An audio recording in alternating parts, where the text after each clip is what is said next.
directamente a la palabra del Señor en el día de hoy. Y he titulado la predicación "Somos hijos y no jornaleros". Somos hijos, no jornaleros. La semana pasada hablábamos acerca del peso de la vida. No sé si recordáis el mensaje de la semana pasada de cuando el pecado pesa, pero no todo lo que pesa es pecado. Hay situaciones de la vida donde provocan peso. Y estuvimos hablando ayer acerca de eso, el domingo pasado, acerca de eso. Y hoy vamos a hablar acerca de que no somos jornaleros, sino que somos hijos de Dios. Porque hoy el tema principal es la culpabilidad, la condenación. Cuando arrastramos culpabilidad y condenación, no nos permite ser libres. Y soy consciente aquí de que muchos de nosotros vivimos con una condenación por algo que pasó en el pasado, por algo que sabemos que Dios perdonó, pero que nosotros por alguna razón todavía no hemos llegado a perdonarnos. ¿Cuántos están conmigo? ¿Sí? Hay algunos por aquí que todavía siguen arrastrando esa asignatura. A veces a mí tengo que tener cuidado porque si no los muertos resucitan. Cosas que ya había afrontado, había pasado, quieren resucitar de nuevo y hay que arrancarle la cabeza, ¿no? Y no estoy diciendo a ningún amigo, estoy diciendo cosas espirituales, ¿no? Ayer estuve visitando a un preso en la prisión de Córdoba. No es la primera vez, de vez en cuando suelo acudir. Y cuando estaba allí entregando mi DNI a los funcionarios para registrar en el sistema que todo estaba correcto, que todo estaba bien, me di cuenta de que en el ambiente se respiraba un ambiente de silencio. Los familiares estaban acudiendo a ver a algunos de sus hijos o hijas que por alguna razón estaban en prisión, y es posible incluso que ahora nos estén escuchando, porque en la cárcel de Córdoba también se escucha nuestra radio Oasis FM, estamos en directo en estos momentos. Y cuando estaba por allí, en medio de una sala esperando a que nos pudieran llamar para poder entrar, me observé. Yo soy muy observador, me gusta observar a las personas, ¿no? Observé de que todos nosotros, por alguna razón u otra, había un ambiente de silencio. No importa cuántas veces hayas visitado a un familiar que está en prisión, cuando uno va, pues se nota en el ambiente un ambiente de tristeza, un ambiente de seriedad, un ambiente de silencio. No hay fiesta, no hay gente alborotando, y habíamos aproximadamente unas 90 personas aproximadamente. No había un ambiente de regocijo. No importa si lleva el preso 30 años, lleva un día, el rostro sigue siendo el mismo, la historia sigue siendo la misma. Y dentro de esa similitud de cosas me di cuenta de que todos estábamos ahí por algo en común. Y estábamos ahí porque teníamos a alguien conocido dentro que había sido condenado.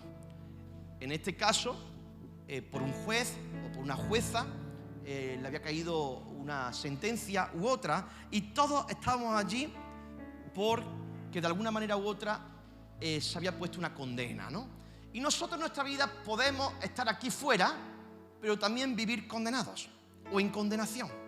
Yo siempre digo que la condenación la condena no tiene nada que ver con unos barrotes de hierro, tiene que ver con una actitud en el corazón. Hay personas que por mucho que quieren intentan librarse de la culpa de algún hecho del pasado, pero los remordimientos no los dejan avanzar, el peso de la culpa no los deja avanzar, y por alguna razón nos encerramos, no en una prisión física, sino en una prisión espiritual, por así decirlo. Y todos nosotros hemos podido ser víctimas de ese sentimiento. Todos nosotros nos hemos equivocado. La cuestión es si hemos enfrentado aquello que nosotros hemos pasado, ¿no? Por ejemplo, hay personas que todavía se sienten quizás culpables porque en un momento determinado de la vida tuvieron que abortar, y cuando hablan con nosotros es como que pareciera como que Dios no ha perdonado eso, cuando Dios, por supuesto que lo ha perdonado, pero nosotros no nos hemos perdonado a nosotros mismos. Hay personas que enfrentan la culpa por haber abandonado, y digo abandonado entre comillas, a la familia, porque tuvieron que salir de sus países de origen y dejaron allí hijos, hijas, familiares, por intentar dar una mejor vida a su familia, y sienten como ese peso de vivir en condenación. Me siento culpable por haber dejado a un hijo, a una hija, a un primo, a una prima, a un familiar en mi tierra. Hoy estoy aquí, pero aún no he conseguido superar, en cierta manera, que esa decisión que yo tomara fuese la más correcta o la más incorrecta. Personas que por culpa de un pecado sexual o de otra índole del pasado no pueden avanzar porque dice, no siento como que esté preparado, preparada para seguir con la asignación que el Señor me ha dado. Culpa por vivir una doble vida. Hay personas que dicen, tengo un pie por aquí, tengo un pie por allá y no compagino esto porque quiero estar aquí, pero mi mente está allá, y continuamente hay condenación o culpa por no haber estado a la altura de la exigencia o la expectativa de la vida. Por alguna razón o alguna, la culpa es la antesala, es ese salón donde uno se sienta para recibir una condenación. Entonces, si no tratamos con la culpa, no podemos ser libres de ningún tipo de condenación. O sea, muchas veces queremos vivir sin condenación, pero estamos enfocándonos en aquello que hicimos, que nos provoca culpa. La idea de hoy es cómo podemos salir de esta situación para no tener que vivir en este momento como estamos viviendo, ¿no? Y para eso, el título de la predicación tiene que ver con una historia bíblica donde Jesús enseña la parábola del hijo pródigo, una parábola muy conocida, ¿no? Donde Jesús cuenta la historia de que él tenía 2 hijos, evidentemente era uno mayor que el otro, y un día el menor le dice a su papá, papá, yo quiero vivir mi vida, no quiero esperar a que te mueras para que me dé la herencia, quiero que me dé la herencia para poder disfrutarla ahora y poder hacer con ella lo que yo creo que corresponda, ¿no? Esa decisión lo llevó a vivir la vida desenfrenadamente. Sabemos que dentro de esa historia había consumo de prostitución, porque el hermano mayor luego al final dice, mi hermano se ha gastado todo este dinero en rameras, con lo cual había una historia que tenía que ver con una vida desenfrenada, una vida de lujuria, una vida donde en cierta manera había desperdiciado todo el dinero. Lo que él no entendía, lo que él no sabía, es que a futuro iba a llegar una gran hambruna, una gran crisis económica, y su peor decisión fue no solamente malgastar el dinero en cuestiones que tienen que ver con lo carnal, con el pecado, sino también con no ser previsor a lo que puede acontecer en el futuro y no ahorrar, ¿no? Así que lo malgastó todo, fiesta tras fiesta, y cayó una gran crisis a tal punto de que había hambre en la tierra. Había hambre en la tierra. Y cuando hay hambre, algunos dicen que el ingenio se agudiza, ¿no? El hambre agudiza el ingenio, ¿no? Pero no tenía otra cosa que hacer porque no había sitio para él, no había vacantes, su currículum parece ser que no era lo suficiente para un trabajo un poquito más loable. Comenzó a cuidar los cerdos, que para un judío en aquel tiempo el cerdo era algo inmundo. Pues imagínate tener que cuidar de un cerdo, era como algo muy, muy negativo, ¿no? Este muchacho deseó comer la comida que comían los cerdos. Fíjate el hambre que estaba pasando, de que deseó comer la comida que comían los cerdos. Yo digo, si tengo que comer algo del cerdo, será el jamón, y si hay ibérico, mejor todavía. Tengo jamón en casa y no me lo estoy comiendo porque sabe a chicle. Digo, es que al final lo barato sale caro, ¿no? Ahí lleva el jamón ya 3 meses y medio viéndolo y es como que lo tengo ahí de paseo, ¿no? Porque es que ni me sale la tentación de cortarlo, ¿no? De lo malo que está, ¿no? Pero este caso era un caso de un hombre que estaba comiendo la comida que comían los cerdos. Y dice que en ese momento volvió en sí, y ensayando su propio discurso para ver lo que iba a hablar, colgando la vergüenza sobre su hombro, fue a casa de su padre, porque dijo, mira, en casa de mi padre por lo menos él tiene jornalero, le voy a pedir que por lo menos pueda trabajar en otro trabajo que no sea tan lamentable como el trabajo que estoy padeciendo ahora, ¿no? Así que corrió hacia su padre, mejor dicho, el padre corrió hacia él cuando él lo vio, y no caminó, no esperó, sino que no le dejó terminar su discurso. Cuando lo abrazó, lo besó y mandó traer ropa nueva para que lo vistieran, el anillo de familia, la sandalia, y armó una gran fiesta para él. No porque su hijo había vuelto perfecto, sino porque había vuelto. Y hoy quiero hablar de algunos principios en el día de hoy que nos van a ayudar a cambiar esa condenación que a veces nosotros vivimos y enfrentamos. El primer punto en el día de hoy es que la condenación cambia tu identidad. La condenación cambia tu identidad. Dice Lucas 15, 19, ahí lo vas a ver en pantalla. Ya no soy digno de ser llamado tu hijo. Hazme como a uno de tus jornaleros. Lo primero que ocurre cuando vivimos en condenación es que nos hace, de alguna manera, perder nuestra identidad. A veces pecamos, a veces hacemos las cosas mal y en vez de mantener nuestra identidad de hijo de Dios, queremos vivir como jornaleros. ¿Por qué? Porque la condenación ha entrado a tu corazón. Cuando dejas de verte como hijo, empiezas a vivir como un esclavo. Cuando dejas de verte como hijo, comienzas a vivir como un esclavo.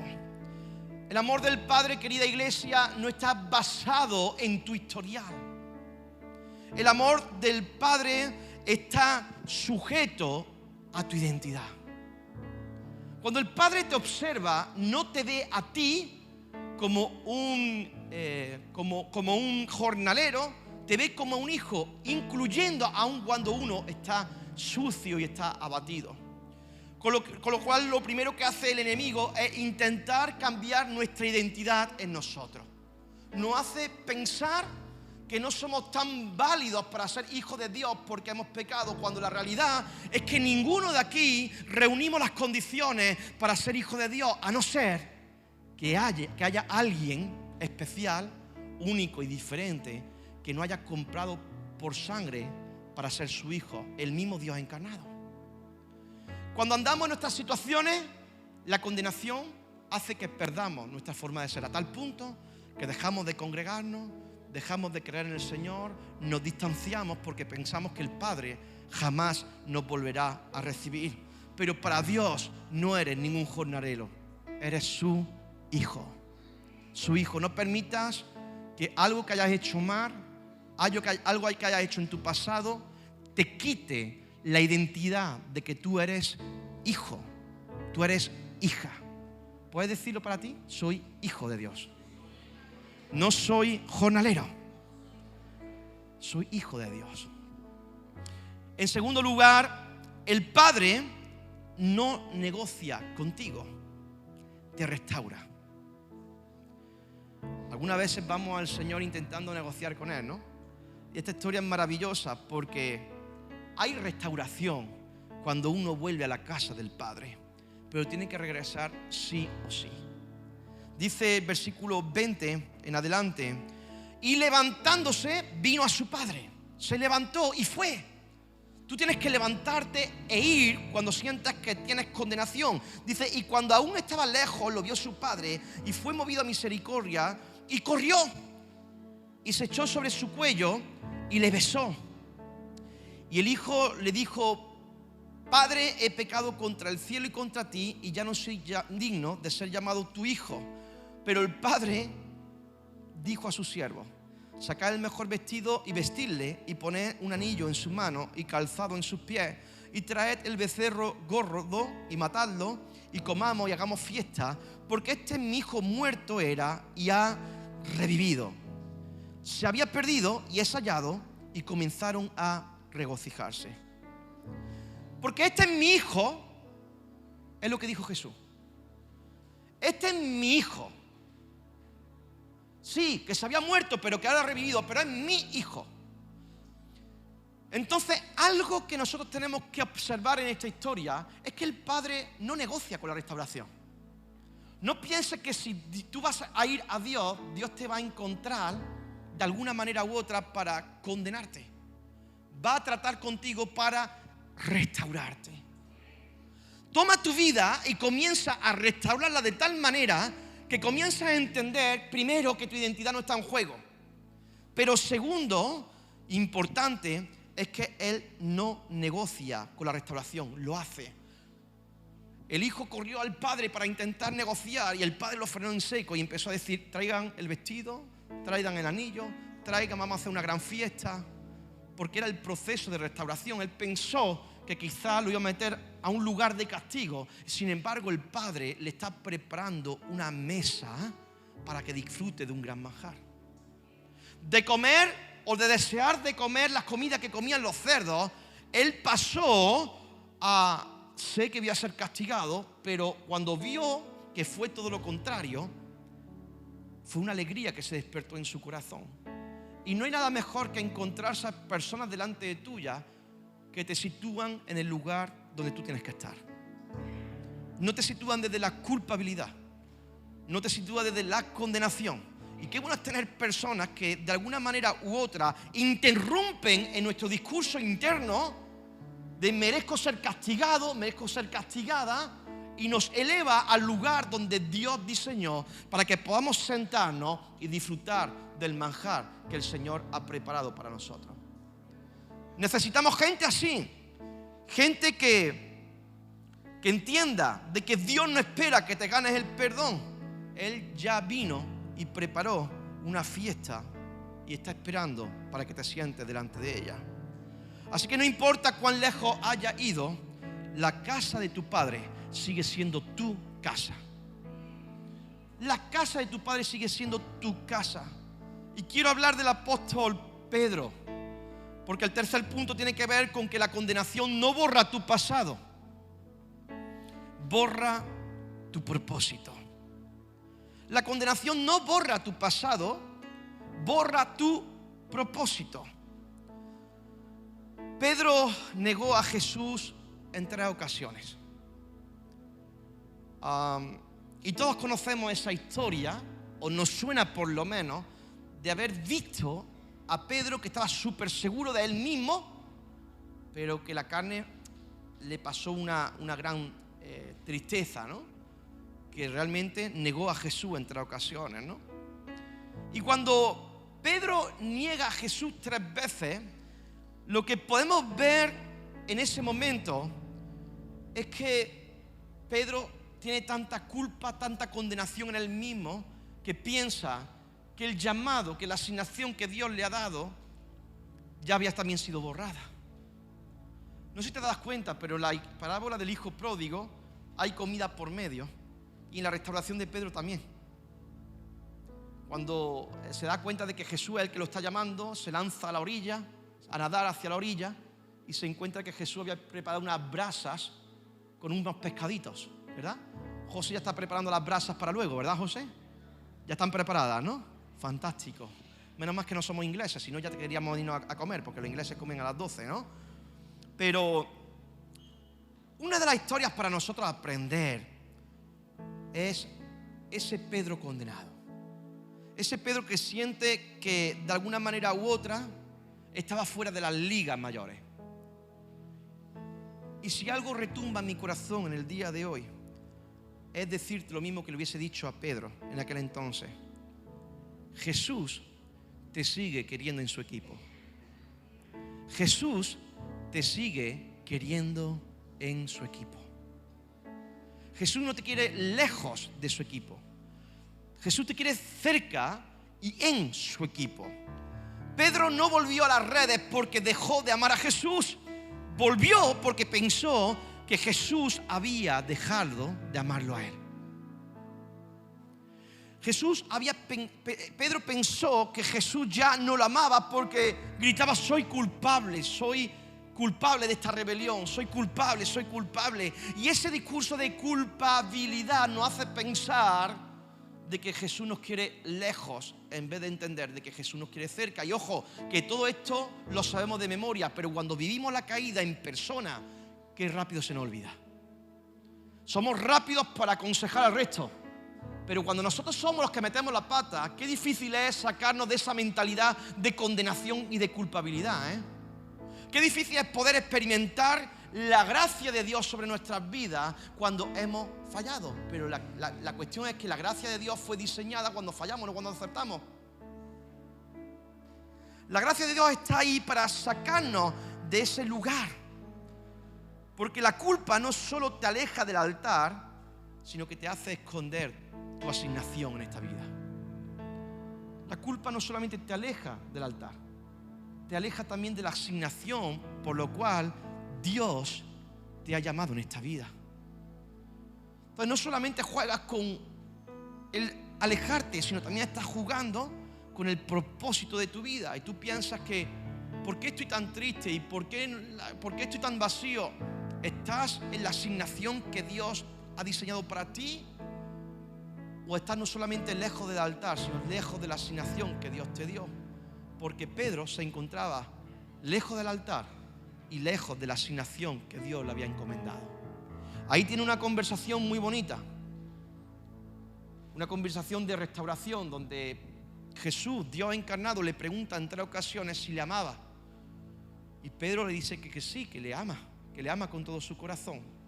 Y Jesús lo restaura y dice: apacienta mis ovejas. En cuarto lugar y último, Jesús te llama. Jesús te llama. Tu llamado no murió con tu caída. Tu asignación no murió con tu caída. Jesús sigue contando contigo. No solo lo perdona, sino que lo llama otra vez de nuevo. Y esto es interesantísimo, porque si conocemos algo del Señor, es que Dios a cada uno de nosotros nos da nuevas oportunidades. Y las oportunidades en la vida no podemos dejarlas pasar, porque todo lo demás sigue y continúa. A veces cuando tengo que hablar con hermanos que están dentro de nuestro equipo de trabajo y quieren soltar porque se sienten frustrados, se sienten abatidos, condenados, siempre yo les digo algo: mira, el tren sigue. Mira que la decisión que tú vas a tomar a nosotros como iglesia nos va a entristecer, porque vemos todo el potencial, lo que vemos de Dios para ti, pero que si tú no quieres, que Dios levanta a otro, que esto sigue. Que aquí no piensas que cada uno de nosotros somos importantes, pero no necesarios. Y he escuchado muchos testimonios, incluso escuché por ahí a un hombre de Dios decir: yo soy resultado, producto de alguien que no quiso cometer su asignación y Dios me levantó a mí. Digo, qué pena. Por ti qué bueno, pero por el otro que quedó atrás qué pena. Porque tiene que estar ahora mismo viviendo una vida vacía, una vida fuera del propósito de la voluntad del Señor. Así que muchas veces no entendemos lo que está pasando, pero el Señor quiere que dejes de condenarte y que puedas vivir en esa libertad en la cual Dios nos llamó a cada uno a vivir. Hermano, la condenación no nos lleva a ningún puerto seguro. La culpabilidad no se arregló nada desde la culpabilidad. Se arregló desde el arrepentimiento. Se arregló desde el deseo de acudir al Señor diciendo: Señor, este soy yo, con mi acierto y con mis errores. A veces tengo poco acierto y muchos errores, pero este soy yo. Viene a partir de un corazón vulnerable, un corazón que se muestra no como alguien idílico, sino alguien que tiene peso, alguien que sufre de una condenación. La palabra del Señor nos recuerda: ninguna condenación hay para los que están en Cristo Jesús, pero yo camino por la vida golpeándome el pecho, no solamente golpeándome el pecho, sino que también viajo por alguna razón maltratándome a mí mismo, a mí misma. Entonces hay cosas que no se van a arreglar desde la pena. No te pienses que porque manifiestes mucha pena se van a arreglar las cosas. Hay cosas que solamente se arreglan levantándote, acudiendo a la casa de papá, esperando de que Dios te restaure y no permitiendo que las voces externas te lleven a un lugar donde no tienes que estar. En la vida nada se soluciona con tiempo. Dice por ahí alguna gente: el tiempo cura todas las cosas. Mentira.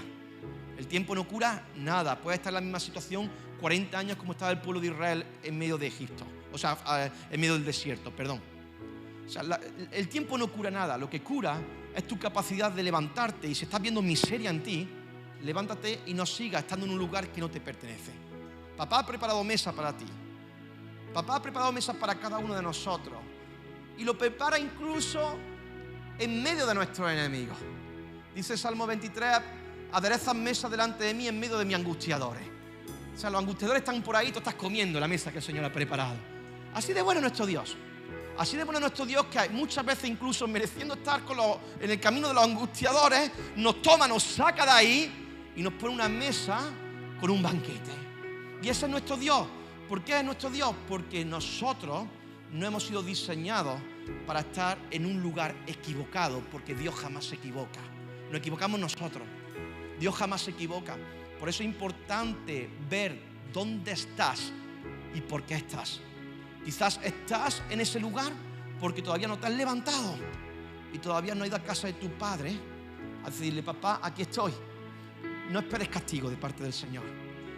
Sumérgete en la gracia de Dios. No significa que olvides todo eso todo eso que hemos experimentado a veces tiene que ver con enseñarnos cómo vivir la vida y vivirla desde la santidad. Que santidad tiene que ver con apartarse del mal, apartarse del pecado. Y muchas veces Dios permite estas situaciones no para dejarnos en ese lugar, sino para que aprenda a que la vida, cuando has probado el jamón de pata negra, uno no puede comprar pata blanca. Entiéndeme, eso no tiene nada que ver con esto, entiéndeme. O sea, cuando tú has comido del manjar del Señor, hay muchos sustitutos por ahí. Hay muchas cosas, hay muchas medias verdades por ahí, pero eso va a provocar hambre en nosotros. Y Dios viene a limpiarnos, a restaurarnos. Así que como conclusión, somos hijos y no jornaleros. Dios no te restauró para que vivas en la orilla. Te puso en el centro de su plan. Hoy tienes que romper esa mentalidad de jornalero. Hoy vuelves a casa, pero no vuelves como un jornalero, sino que vuelves como un hijo. Y la condenación del pasado se queda en el pasado porque la cruz es suficiente. Puedes estar dentro de la casa y seguir viviendo como un esclavo. Acuérdate ahora del hermano mayor. Estaba en la casa, pero no comía de los manjares que tenía en la casa, a tal punto que vio a su hijo menor a su hermano menor regresando, y en vez de alegrarse se enfadó, y el padre dice: todo lo que tienes es mío, ¿por qué no lo tomaste? Y hay personas que pueden estar aquí en casa, pero estar viviendo bajo condenación por no tomar lo que les pertenece, no porque nosotros lo hayamos ganado, sino porque Jesús lo ganó por nosotros en la cruz del Calvario. El pecado te aleja del Padre, pero la condenación te aleja del corazón del Padre. Así que en esta mañana, amada iglesia, me encantaría que aquellos que quieran y que puedan, podamos adorar a Dios, se puedan poner de pie y podamos declarar esta canción que es preciosa, donde dice que nosotros hemos sido escogidos, perdonados. Y ese es el propósito que el Señor nos da en esta mañana. Conmigo, a mi lado, yo soy quien dices que soy, escogido.